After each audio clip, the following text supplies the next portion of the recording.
Bonjour à tous et bienvenue dans cette nouvelle vidéo. On se retrouve aujourd'hui pour une vidéo pas crash test parce que je vais pas tester des techniques bizarroïdes et tout, mais je vais tenter de réaliser ces tranches d'oranges séchées. Enfin, moi j'ai décrété que c'était des oranges séchées. Dans mon imaginaire, ça ressemble à une orange séchée.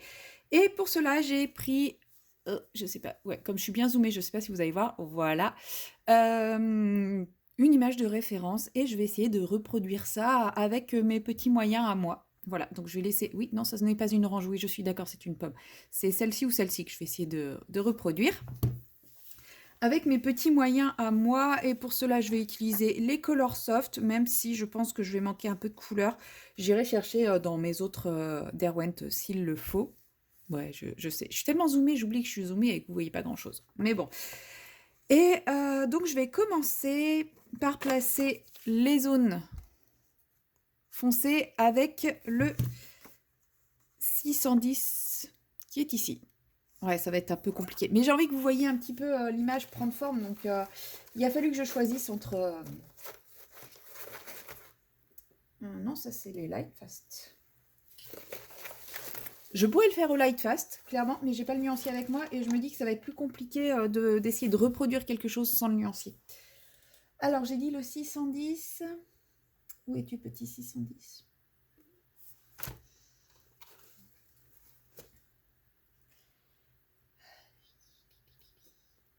Et bien sûr, ils sont plus rangés correctement. Non, ça c'est le 120. 160, ça doit être lui. 150, perdu. Il est là, ça y est, je l'ai trouvé. Oui, comme je vous l'ai dit, ce n'est pas un tuto. Je tente des trucs, donc je n'ai pas préparé mes combos à l'avance. Je vais le faire avec vous au fur et à mesure. Alors, c'est bon, on est toujours bien cadré. Donc, je sais pas si... Non, ah ouais, j'ai tellement... Si, là vous êtes... Non. Voilà, si je le mets ici, vous le voyez à peu près, et moi aussi, donc c'est parfait. En plus, c'est bien, je j'ai pas pris un truc facile, j'ai pas du tout pris un truc dans l'angle. Ça aurait été dommage de faire un truc facile. Alors, on va commencer par mettre une petite base plus foncée, comme vous voyez ici. Bah là, de toute façon, je viendrai replacer avec du noir ou du brun très foncé. Mais je vais commencer à faire la base foncée sur tout le tour. Voilà. J'espère que j'aurai assez de mémoire sur mon téléphone parce que je vois que je n'ai que 28 minutes. Bon, je sais pas, hein. Ça peut peut-être se faire en moins, mais comme je vais pas mal réfléchir, pas mal papoter. Alors, ah oui, c'est... Donc voilà, pour le moment, je pose un peu mes bases, un peu à l'arrache. Mes bases, mes zones, hein. Je viendrai retravailler derrière. Je vais laisser les crayons que j'utilise sortis, ça m'évitera de les rechercher à chaque fois. Et puis ça fait que après je les re-rangerai à l'arrache dans ma trousse et quand j'en aurai à nouveau besoin, je ne les retrouverai pas. Autant se simplifier la vie au maximum. Voilà, et je vois qu'il y a quand même aussi du foncé au niveau des quartiers. Donc on va en mettre là aussi. Je vous dis, ça va être joli quand même. Donc, de ce que je regarde, j'en ai ici du foncé. Après, quand on reprend sur une image de référence, c'est quand même un peu plus facile que quand on doit réfléchir à toutes les zones où on veut poser nos bidules. Puis j'ai un peu moins de quartier que lui, donc ça va être un peu plus facile. Voilà. Et puis sur celle qui descend, on est plus ici. Voilà. Je pense que cette vidéo va sortir en petite vidéo bonus parce que je ne sais pas quand la sortir autrement. Et voilà, donc là j'ai posé ma première base. Ensuite on va partir sur un orange un peu plus intense. Donc là je pensais partir sur le 540 qui est ici. Et qui normalement ne doit pas être très loin. Du premier coup. Donc c'est le... Ah oui, en fait je vous ai pas dit... C'est le Dark Terracotta 610. Après je vous montre à peu près les couleurs sur le nuancier si jamais vous n'avez pas les Color Soft. Donc le Dark Terracotta C610 et là je prends le Pimento C540. Parce que je sais que tout le monde ne possède pas toutes les gammes, et c'est vrai que quand on fait un tuto, on a tendance à donner les références des crayons, mais on ne les a pas toutes. Donc là, pour ce qui est de la peau, je vais simplement, comme vous voyez, il y a pas, enfin, eux, ils ont mis plein de nuances, je vais pas m'amuser à en mettre autant. Attendez, je vais faire un truc. Pour pas être trop dérangé par des notifications ou des messages que je n'ai pas envie que vous voyez, hein.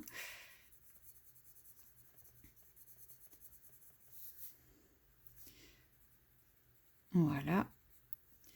Et au niveau des oranges, on est quasiment tout le haut ici avec le orange et qui se dégrade vers l'intérieur.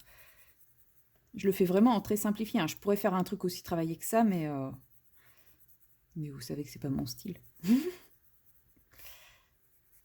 Puis là, je pose mes bases de couleur, parce que vous voyez, le brun foncé, on le voit quasiment plus. Enfin, le brun foncé, le ocre foncé, enfin la couleur première, quoi.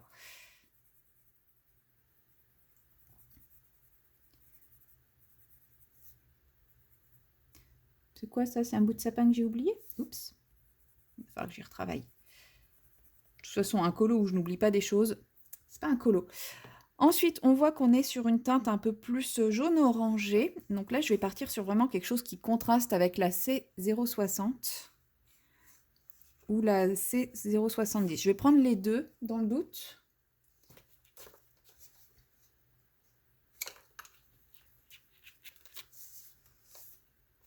Donc la C060, c'est le pâle orange et la C070, c'est le orange. Je vais les tailler tous les deux.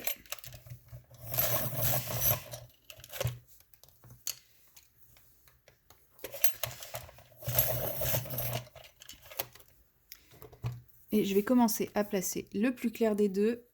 Voilà, du bas vers le haut comme ça.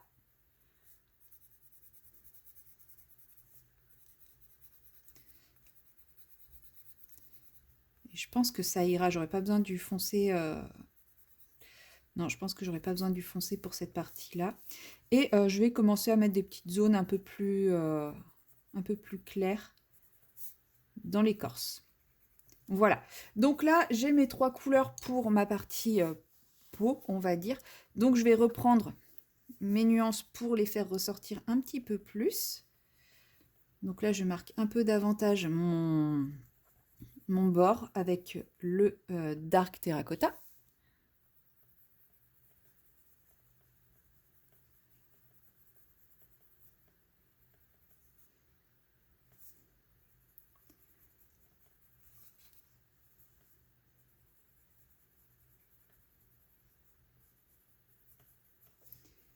Je vais faire élément par élément pour avancer, enfin pas pour avancer, pour la partie où je finalise un peu plus mes dégradés, etc.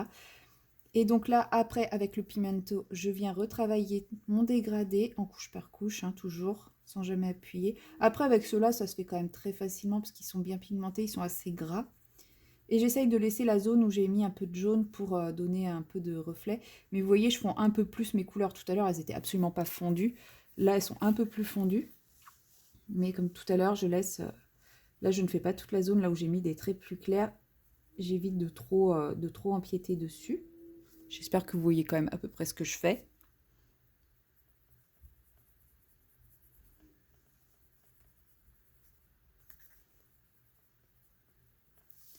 Moi, je vois pas trop. Voilà.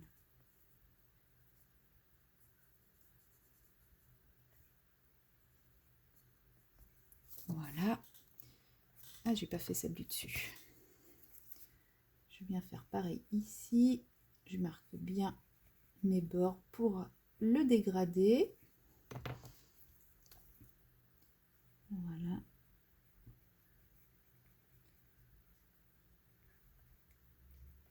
Et ensuite, je viens prendre ma teinte claire pour finir de blender sur mes zones où je veux justement ce reflet un petit peu plus clair. Et voilà, ma première peau est faite. Et franchement, bon, ça ressemble pas trop à l'image, mais c'est pas non plus trop déconnant, je trouve. Je suis assez satisfaite de moi. Bon, après, voilà, moi je suis pas dans l'aussi réaliste que ça. Ensuite, eh bien, je viens reprendre Et là, vous voyez, on travaille plus sur des effets de traits, parce qu'en vrai, si on regarde une orange, c'est des petits bouts de pulpe, et c'est ça qui va sécher plus ou moins. Donc là, je vais reprendre en faisant des traits un peu plus marqués.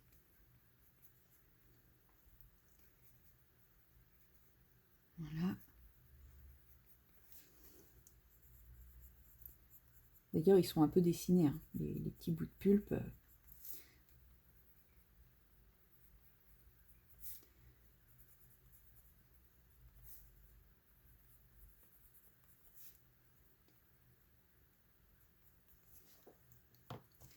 Donc avec l'autre, on va partir de la même façon, avec des traits un peu plus marqués qui descendent. Donc là, je pense que je vais utiliser la teinte intermédiaire que je n'ai pas utilisée tout à l'heure.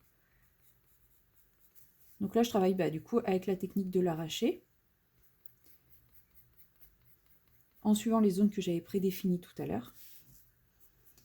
Et je viendrai retravailler, s'il faut, plusieurs fois mes couleurs, si jamais je trouve. Donc là, je prends le orange, donc la teinte intermédiaire que j'avais pris tout à l'heure, mais que je n'avais pas sortie, pour venir retravailler un peu dessus.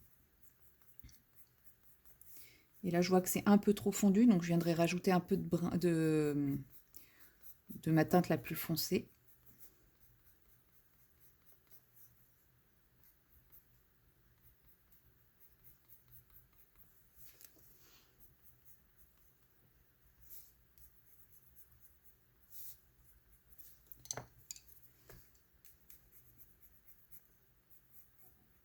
Pour venir justement faire cet effet un peu dessiné.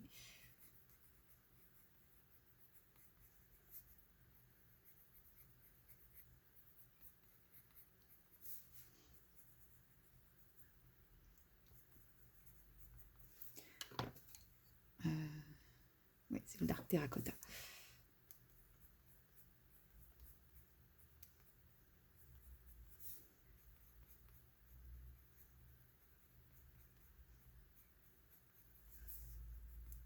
C'est peut-être mon jaune du départ, enfin du bas, qui est un petit peu trop peps en fait. J'aurais dû prendre quelque chose d'un peu plus beige. C'est pas grave. En mettant un peu de terracotta dessus, vous voyez, il se ternit. Bon, même si elle devient plus brune que là, mais c'est pas grave. Prenez plutôt quelque chose d'un peu plus beige pour le jaune.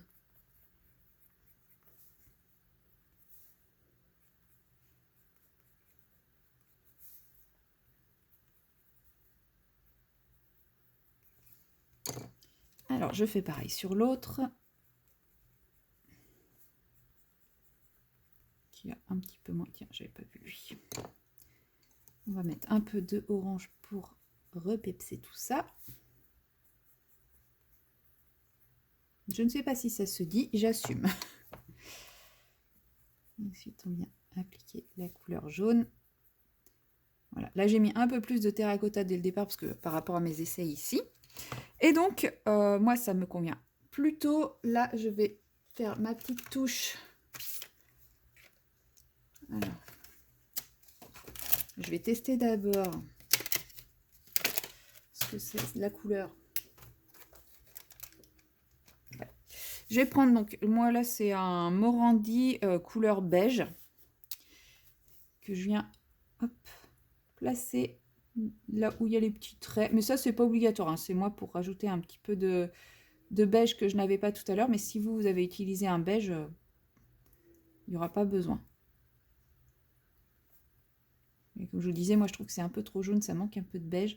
Donc en fait, tous les petits morceaux de pulpe qui ont été dessinés, je les refais en beige. Maintenant, si vous n'avez pas de beige, vous pouvez utiliser un blanc, mais que vous viendrez estomper. Pour que ça soit pas trop blanc. Si vous l'estompez, si vous avez un blanc qui est pas trop opaque et que vous l'estompez, le orange qui est dessous ressortira et du coup ça fera un peu beige. Après ça fera quand même un peu plus vif que d'utiliser le beige. Mais bon, après quand on n'a pas, on n'a pas. Hein. On va pas inventer des crayons qu'on n'a pas. Voilà. Je vais rallumer mon téléphone qui s'est mis en veille. Je regarde l'autre au niveau du temps. Ouais, il nous reste 14 minutes. Attention. Hop. Je le rallume.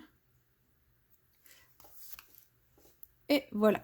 Et maintenant, il nous reste la partie, le truc blanc qu'on n'aime pas. Donc là, on voit qu'on est quand même sur un jaune très très pâle, un beige. Donc je vais partir avec, pour le plus foncé, probablement le C050 qui est là. Et après, je vais partir avec mes beiges qui sont ici. Donc on va commencer avec le C050.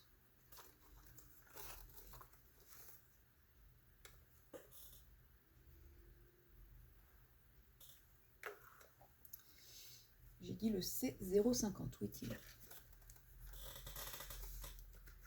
Là, c'est le 40.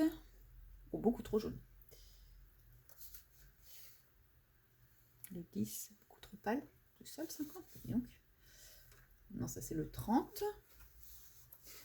Alors, le C050, c'est le Yellow Ocre. Et je pense qu'avec, je vais prendre le 560. Le 560, c'est le Peach. Et je vais prendre le 10. Et le 10, c'est le Cream.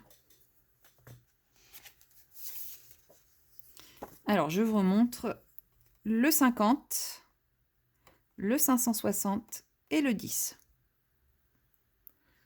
Je vous remonte parce que je ne sais pas si j'étais dans le champ. 50, 560 et 10. Voilà pour les couleurs. Alors, on va commencer avec le 560.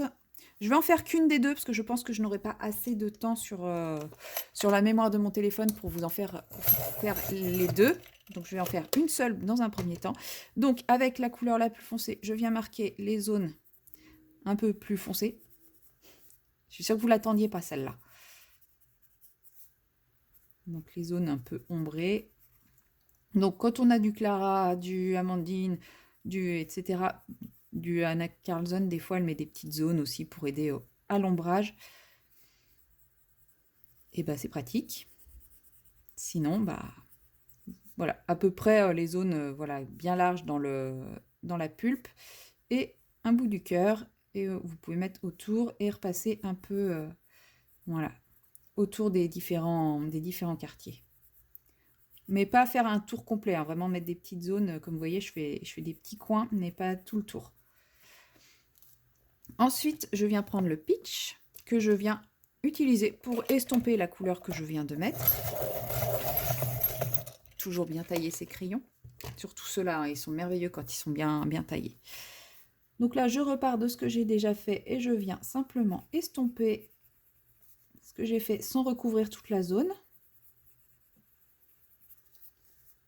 Et une fois encore, on va me dire que je fais un truc qui ne se voit pas. Je suis d'accord. Mais en même temps, c'est du très très clair. Hein.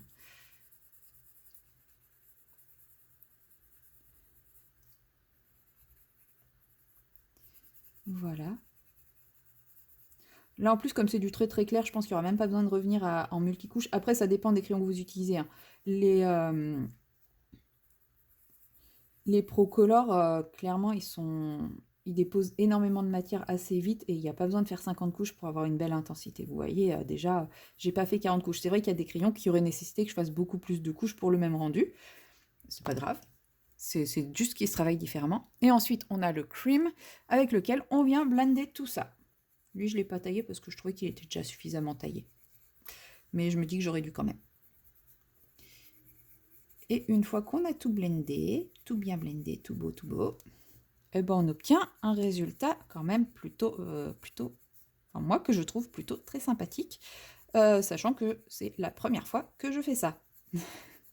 Clairement, c'est juste en regardant l'image que je me suis dit, bah alors je vais utiliser ça, je vais faire ça comme ça, etc.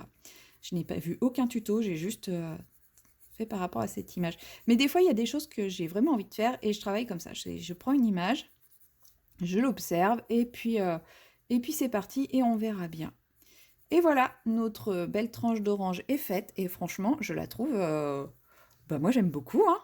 Je sais pas ce que vous en pensez, mais moi je la trouve vraiment très très belle. Je sais, c'est qu'un tout petit élément dans le colo, mais franchement, moi j'aime bien le rendu. Voilà, bon, je vais faire mon petit bout de sapin que j'ai pas fini, et puis je vais finir la deuxième hors caméra, puisque là il me reste plus grand chose sur ma mémoire. Et bah, j'espère que ce petit tuto, pas tuto, test, ouais, on va appeler ça un test, vous aura plu, vous inspirera. Et puis bah, n'hésitez pas à me taguer si vous le faites et que vous postez le rendu sur Instagram, ou à m'envoyer votre truc. Et n'hésitez pas à dire bah, où vous avez trouvé le tuto, ça fait toujours plaisir que de voir que bah, voilà, on inspire des gens plutôt que ce soit reproduit sans être mentionné. C'est toujours plus sympa quand on dit d'où ça vient. Et moi, je vous dis à très bientôt dans la prochaine vidéo. Allez, à bientôt!